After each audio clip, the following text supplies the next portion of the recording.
Henry Elers van die Brug, seisoen 2, is een van daai mense wie se veelsidigheid so wyd strek dat mens sukkel om dit te glo. Advokaat, bonsmara-boer en rolbalkaptein. Om alles te kroon het sy tydens COVID by die dood omgedraai en moes sy van voor af leer loop. Nou bring sy haar eie resepteboek uit met die titel Herinneringe, reise en resepte op die kronkelpad huis toe. Ons op Delmas gaan kuier. Haar veelsidigheid laat haar aanvanklik na matriek kopkrap oor watter rigting sy moet inslaan. Maar sy besef vinnig dat dit dalk glad nie nodig is om te kies nie en begin met 'n uiteenlopende lewensreis vol hoogtepunte, avonture, maar ook styluitdagings. As jong meisie op die plaas groot geword en as 'n dogtertjie was jy maar nog altyd lief vir die buitelewe. Baie, Pieter. My ma, hulle soek my die hele tyd en as hulle my soek, kry hulle my buite in die veld met 'n kalfie op my skoot of 'n blikkie vol insekte en ek wil weet, waar bly hulle, wat eet hulle, wat is hulle doel in die lewe? En jou liefde vir kos smaak, hoe dit gebeur? My ouers is geskei toe ek 7 was, so ek het maar van vroeg af 'n baie selfstandige rol in die huis ingeneem en my ouma Adeline het my leer kos maak. My pa is ook lief vir kos maak en mense het van klein af al geleer dat kos mense bymekaar bring. Tyd maar hier op die platteland deurgebring en goeders, maar op 'n stadium toe gaan skryf jy jou in, self in by die hoërskool, by Afrikaans meisies hoër, nê?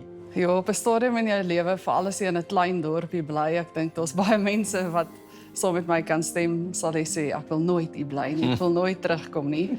En ek het net gevoel daar's soveel meer daar buite en ek het myself in Afrikaans meisies hoër koshuis ingeskryf en gesê ek sal skottelgoed was die res van die jaar, maar ek gaan koshuis doen. Henry besluit om regte te studeer, kom haar LLB regte graad by Tuks en doen haar nagraadse studies by die Universiteit van Stellenbosch. Sy word toegelaat as advokaat in die Kaap en werk vir 'n internasionale handelsmaatskappy. Toe ek by Tikkies na my graad gevang het, het ek besluit al voor dit, ek wil nie by 'n plek uitstap en dink ek moes nog iets gedoen het nie. So as ek klaar is met ietsie, dan het ek voluit gaan, ek het alles gedoen, ek kyk glad nie terug nie. En ek het besluit Stellenbosch lyk nou 'n goeie opsie. Ek het hulle gebel vir my nagraadse studies en sommer aansoek gedoen as 'n navorsingsassistent. Ek het toe 'n aanbod gekry by al 3 departemente en ek het privaat reg gekies. En ek het een vakansie Kalahari toe gegaan en mense daar ontmoet en 'n wildsbewaringsorganisasie gestig. En toe ek klaar is met die akademie, het ek vir 'n internasionale handelsmaatskappy gewerk en die wêreld vol gereis. Nee, wag, stop die lorry. Jenne, dit het omtrent vir jou gebeur, nê? So met ander woorde, die advokaatwerk, die regte en goeders het vir jou mooi geloop, maar nog steeds, jy het nog altyd die ankering gehad ook en die liefde vir die natuur mos. Ja, ek dink die regte is my basis en ek doen dit nog steeds elke dag. Ek skryf regsopinies, ek trek kontrakte op en die boerdery is daar baie 'n groot behoefte vir 'n regspersoon. So ek doen dit nog steeds, maar dit skep ook vir jou ander geleenthede. Die wêreld vol gereis, kom ons begin by Botswana, hoe het jy daar opgeëindig? So 80% van die wildsbewaringsprojekte waarby ek betrokke was in Botswana en ek het redelik baie tyd daar spandeer en ek het vinnig gesien daar is 'n klomp geleenthede en ek het besluit ek gaan dit vir 2 jaar probeer. En op die einde van die dag was ek 9 jaar in Botswana. Wat het dit onder andere als behels? So ek hou daarvan om vir die buiteperde te stem. So ek het vinnig agtergekom, niemand hou van aasvoëls nie, almal dink hulle is lelik en hulle ruik sleg en mense is bang vir hulle en ek het besluit ek gaan nou baie aandag gee en dit was baie nodig. Uit die 11 spesies wat daar is 6 van hulle op die IUCN se rooi lys van bedreigde spesies. En is dit reg as ek sê daar's ook 'n jagluiperd of iets na jou vernoem? Ja, op 'n stadium het ons aan 'n jagluiperprojek gewerk in die Kalahari Oorgrenspark, saam met Dr. Lucas Mills en sy vrou Maggie. En een van die jagluiperds het toe 'n werpsel gehad en hy het elke welpie vernoem na 'n persoon wat aan die projek gewerk het. So sy was ook Henry en sy het baie oud geword. Sy's ongelukkig 2 jaar terug oorlede, maar sy het haar sussie se welpies grootgemaak. Sy het na ander jagluiperds gekyk. Sy was 'n ware legende. Jy sien net soos wat ek ook nou met lyk vir my 'n legende gesels, 'n legende in eie reg. Hoorie, en saam met dit, ek meen hierdie wonderlike werk wat jy doen in die omgewing waar jy gebly het in Botswana was daar ook 'n koffiewinkel nie. Toe besluit jy wel dan maak ek een loop.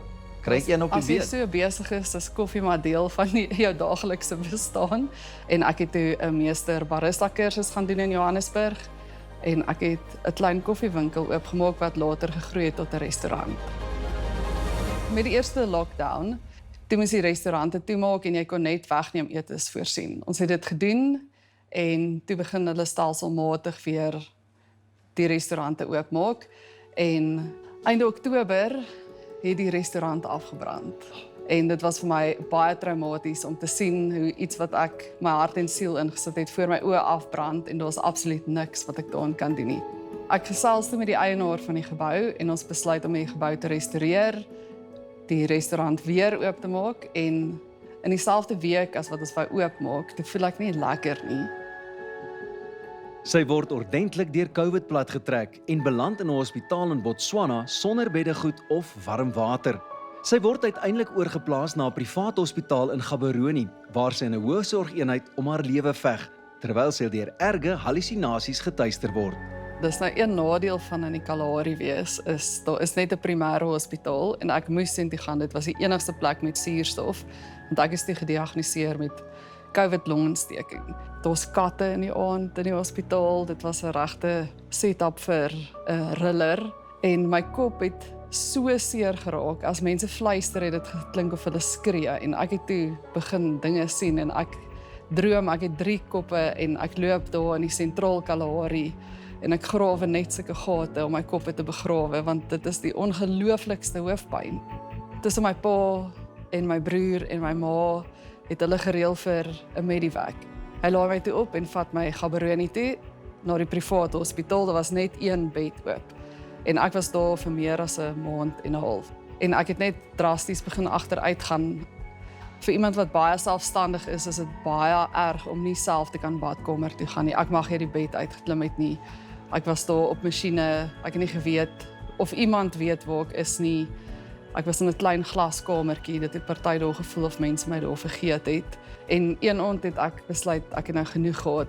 En ek het toe die ligte gesien en ek het besluit, wil ek so lewe? Ek dink nie ek gaan dit in elk geval maak nie, so ek is reg, kom ons gaan. En hier uit nêrens uit het 'n stem gekom wat vir my gesê het, ek is jammer, maar jy kan nie gaan nie. En ek het besef, dis die Here wat met my praat. En daar het 'n vreemde rustigheid oor my gekom en ek het in my hallusinasie toe onder in die see ingeduik en net so ver van die bodem gaan lê waar die getye jou rustig heen en weer wieg. En ek het daar gebly tot ek beter voel. En ek het geweet, dit maak nie saak hoe siek ek raak of hoe moeilik die pad gaan wees nie, ek gaan dit maak. My familie het konstant probeer om my daar uit te kry, want ek kon nie weer terugkom Suid-Afrika toe nie weens ek positief getoets het en uiteindelik deur hulp van 'n universiteitsvriendin is daar plek gemaak vir my in Pretoria Oos. En die pad na herstel was toe nou nogal 'n lang ene. Ek meen, jy het oorgehou van jy kon nie loop nie. So toe ek in Suid-Afrika aankom met die internis gesê ek gaan dit nie maak nie. Ek het elke liewe neeweffek gehad wat COVID gehad het. Ek het nog nooit 'n dokter so moedeloos ook gesien nie. Dit my senuweestelsel aangeval. Ek was so swak, ek kon nie eers omrol in die bed nie en my stelsel het gaan staan. Eventually kon ek regop sit in die bed en ek moes hard werk om te loop. En onder andere was jou pa ook van mening dat 'n rolstoel gaan nie vir jou werk nie. Jy moet maar net loop. Hy het vir my 'n bed die 4 tree van die badkamer opgestel en hy het net vir my gesê, as daar een ding is wat jy nie moet doen nie, moenie 'n rolstoel kry nie, want as jy 'n rolstoel kry, gaan jy nie weer loop nie. Hy het vir my 'n loopraam gekry en hy het gesê, dit is waarmee ons gaan werk. En ek het toe besluit, ek gaan vir myself 'n doelwit stel, ek gaan vir myself 7 dae gee, dan gaan ek sonder hierdie loopraam loop. En ek het in daai 7 dae, het ek dit reg gekry. Ek dink as mense 'n tweede kans kry, al het mens voluit gelewe, dan verander die ratte. Sy keer terug plaas toe en bestuur tans hul Bonsmara kudde, terwyl sy ook die bemarking en regswerk vir die boerdery hanteer. Tussendeur konsulteer sy steeds, skryf regsopinies en trek kontrakte op. My jongste broer Johan en my pa is ook Johan, ons boer saam. My boetie is baie betrokke by die plant van sojabone en mielies. Ons het 'n veevoerfabriek. So my pa kyk dat ons werkies baie mooi doen. My middelste boetie boer ook op Aliwal Noord. Ons is by die Suid-Afrikaanse Stamboek geregistreer omdat ons 'n stoet het en verlede jaar het ons 'n dubbel goue toekenning gekry en ons is ook aangewys as die beste teelers in die Mpumalanga streek oor al die rasse, nie net Bonsmara nie. So my doelwit is om volgende 'n platinum toekenning te kry. En weet jy wat, soos wat ek hier sit, ek weet jy gaan dit regkry. Jou geskiedenis het nagewys, as jy 'n ding vasvat, dan doen jy vir hom. Kom ons gesels 'n bietjie oor die brug 2 waarvan jy ook deel was. Dit was seker ook op sigself 'n heeltemal ander ervaring weer.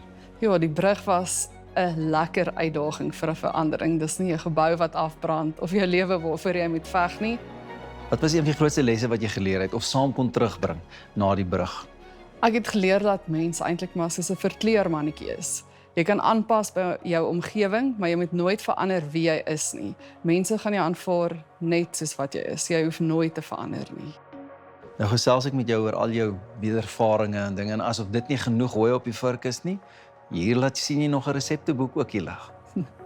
Ja, die resepteboek kom al 'n hele rukkie. Baie kliënte by die restaurant het gesê ek moet 'n resepteboek skryf en omdat ek al so baie storieetjies in die lewe het. En die idee was in my agterkop, maar tydens COVID toe ek in die hoërsorgeenheid is my ouma ongelukkig oorlede en sy was my rolmodel en ek het toe besluit dit sal 'n mooi gebaar wees om die boek aan haar op te dra omdat sy my leer kos maak het en dan kan sy voortleef in die bladsye. Henri se reise en resepte op die Kronkelpad huis toe is net soveel 'n resepteboek as 'n reisboek, waar elke hoofstuk 'n fase van haar lewe verteenwoordig en elke resep 'n storie vertel. Jou resepte is almal maklik. Ek meen dis nie te veel bestanddele nie. Kan enige ou dit aanvat en probeer. Baie maklik. As jy kan lees, kan jy dit doen en vir die wat nie daarvan hou om baie te lees nie, is daar prentjies ook. Elke resep het 'n foto by. En die mooi van hierdie is toe ek in die Kalahari gebly het, was ons naaste groot winkels 500 km van my af weg. So ek het maklik Windhoek toe gery vir 'n naweek of Gaborone toe. En dit het jou geleer om met absoluut die minimum klaar te kom. So jy werk met wat in jou kas is en jy kan ietsie mooi daarvan maak. En dan hierdie foto's is pragtig. Ek meen, wie het dit vir jou gedoen? Baie dankie, ek het dit self gedoen. Wow. En dis net so spesiaal vir my soos die voorwoord. Waldemar Pelser het die voorwoord vir my geskryf en ek is baie dankbaar vir hom en dit bring die brug en alles net bymekaar in hierdie boek. Ek en Henri ken mekaar al 22 jaar. Ons het ontmoet toe ons begin swat het. As ek aan Henri dink, dan kan ek dink aan iemand wat baie ondersteunend is, loyaal en as sy eers aan jou kant is, gaan daar niemand teen jou wees nie. So sy's 'n ongelooflike mens, baie lief vir haar en ja, 'n vriendskap wat vir altyd gaan hou. Wat maak jy van haar resepteboek? As jy nou vir Henri ken, sy's eintlik 'n baie private mens en sy vertel nie sommer van haar diep spore wat sy getrap het nie. So dis 'n ongelooflike deel wat sy met die publiek doen en die leser. So ek dink dit is 'n ongelooflike doel wat sy vir haarself gestel het en sy het dit regtig op die tafel neergesit. Wanneer dit by ontspanning kom, is rolbal een van jou gunsteling sport tydverdrywe. Nie net speel jy en geniet dit nie, maar jy het ook besluit, nee, wat hier's ruimte, ek wil sommer nog meer betrokke raak. So jy's ook die voorsitter daar. Ja, ek is die president op die oomblik van Delmas Rolbalklub en dan dien ek ook op die distrikse raad. Ek doen die regsafdeling uiteraard van die saak. I wonder why. En ek doen ook die sosiale media en bemarking. Met iemand wat so positiewe uitkyk het oor die lewe, met deur al die waters wat jy ook nou al is en goeters. Wat 'n boodskap, wat 'n gedagte van inspirasie sal jy wil deel met mense wat na hierdie episode kyk of jou boek onderhande gaan hê en jou gaan raakloop iewers? Ek dink jy moet net nooit opgee nie.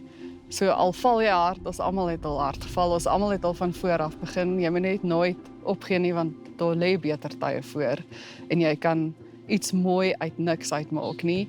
Werk met wat jy het. Jy hoef nie altyd die beste te hê om jou nie, maar gebruik jou verbeelding en dink uit die boks uit. En met daardie gedagte dink ek is tyd om 'n glasie te klink of gaan hierdie goedjies nou net hier staan vir die mooi? Ja, asseblief help. Nou ja, toe. Baie geluk nogmaals met daai boek. Dankie. En laat jy die brug aangepak het en vir ons 'n wêreld oopmaak in hierdie pragtige boek van jou. Dankie. Gesondheid.